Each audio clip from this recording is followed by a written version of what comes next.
Hello, welcome everyone.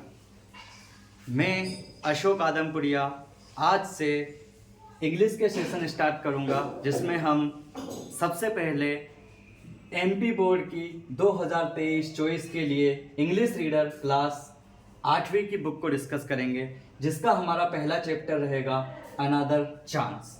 Another chance, जैसा कि इसके नाम से स्पष्ट है कि एक और मौका। तो हम थोड़ा सा ओवरव्यू ले लेते हैं कि अनदर चांस का मतलब क्या होता है। जैसा हम जानते हैं कि अनदर चांस यानी एक और मौका। हम लोग सभी ह्यूमन बीइंग्स हैं, मानव हैं, और हमसे गलतियां होना लाजमी हैं। हम सभी से गलतियां होती ही हैं, बट हम हमेशा ये इच्छा रखते हैं कि हमसे जब भी कोई गलती हो जाए तो हम ये चाहते हैं कि हमें एक मौका और मिल जाए ताकि हम उस गलती को सुधार सकें और हमारे जीवन में कुछ अच्छा कर सकें, एक नई लाइट ला सकें, और जिस गलती की वजह से असफलता प्राप्त हुई है उस गलती को सुधार कर हम सफलता प्राप्त कर सकें। तो इस पोयम में भी कवि ने यही बताने की कोशिश की है कि हम अधिकतर जीवन में एक अनदर चांस की, एक और मौके की मांग रखते हैं, इच्छा रखते हैं, ताकि हम हमारे जीवन में जो गलतियां हैं उनको सुधार सकें और आगे बढ़ सकें। तो चलिए स्टार्ट करते हैं। चलिए देखते हैं। How often we wish for another chance. यहाँ पर हम कुछ कठिन शब्दों के मीनिंग भी देखेंगे। यहाँ पे मैंने लिख रखे हैं ग्लोसरी में, शब्दार्थ में, कि how often we wish for another chance. हम प्राय, ऑफन का मीनिंग होता है प्राय, सामान्यतः हम जो नॉर्मली काम करते हैं वो। तो how often we wish for another chance, हम प्राय ये विश करते हैं, ये इच्छा रखते हैं, ये उम्मीद रखते हैं फॉर अनदर चांस, कि हमें एक और मौका मिले, एक और चांस मिले। क्यों मिले? To make a fresh beginning. हम क्या चाहते हैं कि एक नई शुरुआत कर सकें। कैसी शुरुआत? फ्रेश, बिल्कुल ताजी, एक नई शुरुआत कर सकें। इसलिए हमें एक और मौका चाहिए। ए चांस, एक मौका। टू ब्लॉट आउट, देखिए यहाँ पे एक नया वर्ड आया है, ब्लॉट आउट। ब्लॉट आउट का अर्थ होता है किसी चीज को उसमें से हटा देना। जैसे यहाँ पे अगर कुछ लिखे हुए हैं, ये वर्ड्स लिखे हुए हैं, यहाँ से अगर मैं शब्दार्थ को मिटा देता हूँ तो मैं इसमें से हटा दूंगा, उसको कहेंगे ब्लॉट आउट। तो हमें हटाना है, क्या हटाना है? आवर मिस्टेक, हमारी गलतियां। देखो मिस्टेक का हमने लिखा हुआ है मीनिंग यहाँ पे गलतियां। तो हमें एक और मौका चाहिए। क्यों चाहिए? ताकि हम हमारी जो गलतियां हुई हैं उनको हटा सकें। And change failure into winning, और चेंज कर सकें, बदलाव कर सकें इस चीज में। फेल्यूर का अर्थ है हमारा यहाँ पे असफलता। जो हमारी असफलता है उसको बदल के हम किस में परिवर्तित कर सकें? विनिंग में। विनिंग का अर्थ आप सभी जानते होंगे, विनिंग मतलब सफलता। चलिए अब दूसरे स्टेंजा पे आते हैं। चलिए देखिए second stanza. It does not take a new day to make a brand new start. अब हम यहाँ पे आगे बढ़ते हैं। हमने अभी पहले स्टेंजा में देखा कि हमें एक मौका चाहिए ताकि हम हमारी असफलता को सफलता में बदल सकें। अब हम देखेंगे कि it does not take, it यहाँ पे कौन है? वही चांस। चांस मतलब मौका। ये जो एक मौका चाहिए हमें, इसके लिए किसी नए दिन की आवश्यकता नहीं है कि भैया कल आएगा तब हम ये काम करेंगे, परसों होगा तब हम ये काम करेंगे, ऐसी कोई आवश्यकता नहीं है। सिर्फ क्या जरूरत है? To make a brand new start, एक नई शुरुआत करने के लिए हमें एक नए दिन की आवश्यकता नहीं है। फिर क्या चाहिए सर? तो बोले कि it only takes a deep desire. यहाँ पे एक वर्ड यूज हुआ है ओनली। ओनली का मीनिंग होता है केवल या सिर्फ। सिर्फ आपको क्या चाहिए? डीप डिजायर, डीप यानी गहरी, और डिजायर यानी इच्छा। सिर्फ आपके अंदर से, मन से ये गहरी आवाज निकलनी चाहिए कि मुझसे जो काम गलत हुआ है वो मैं एक बार और पूरी तरह से कोशिश करूंगा, प्रयास करूंगा और सही करूंगा। बस वहीं आपको दूसरा मौका मिल जाता है उसको सुधारने के लिए।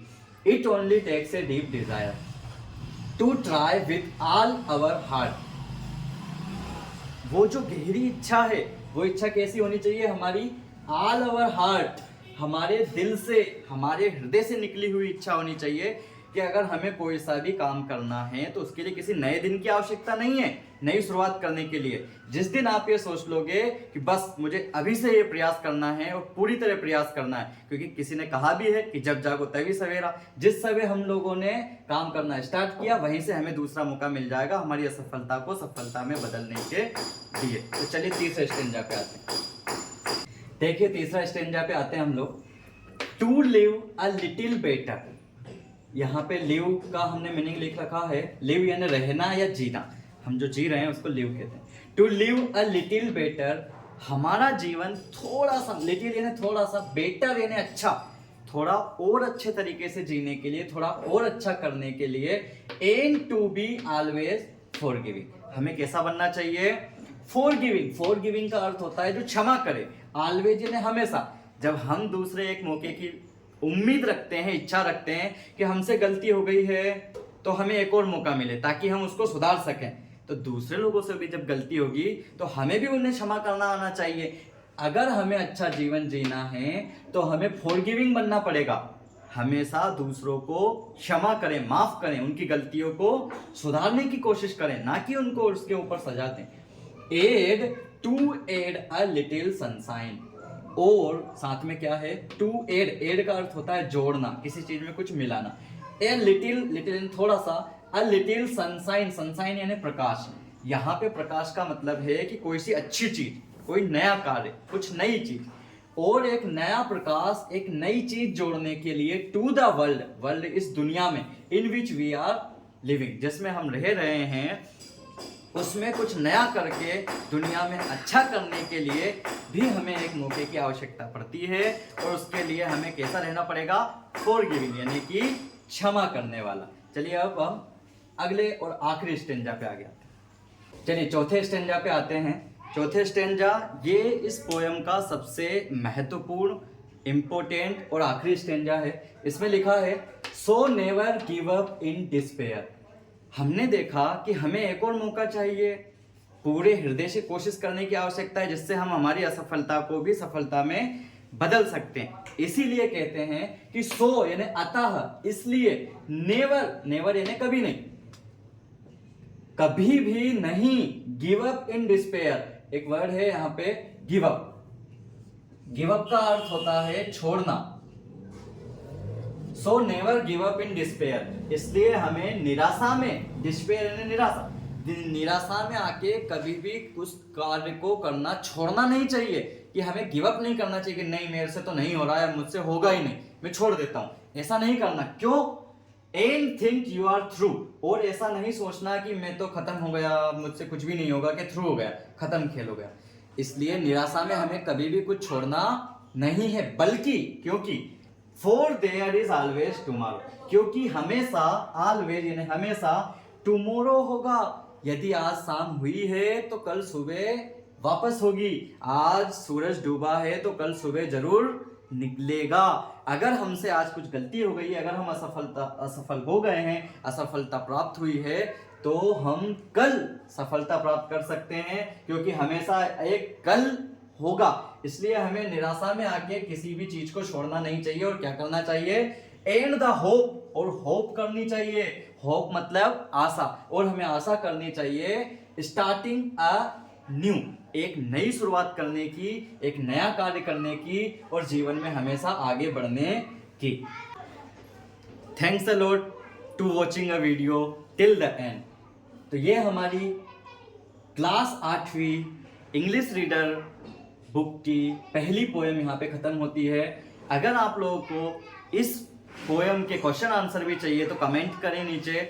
और इसी तरह के वीडियो देखने के लिए, क्योंकि अब हम पूरी की पूरी इंग्लिश कवर करेंगे, जिसमें 8वीं, 9वीं, 10वीं, 11वीं, 12वीं तथा कंपटीशन की तैयारी के लिए ग्रामर का भी एक सीरीज लेके आएंगे। इन सभी चीज़ों को देखने के लिए हमारे चैनल पर बने रहें। बलराम एजुकेशन सेंटर को सब्सक्राइब करें, शेयर करें, लाइक करें।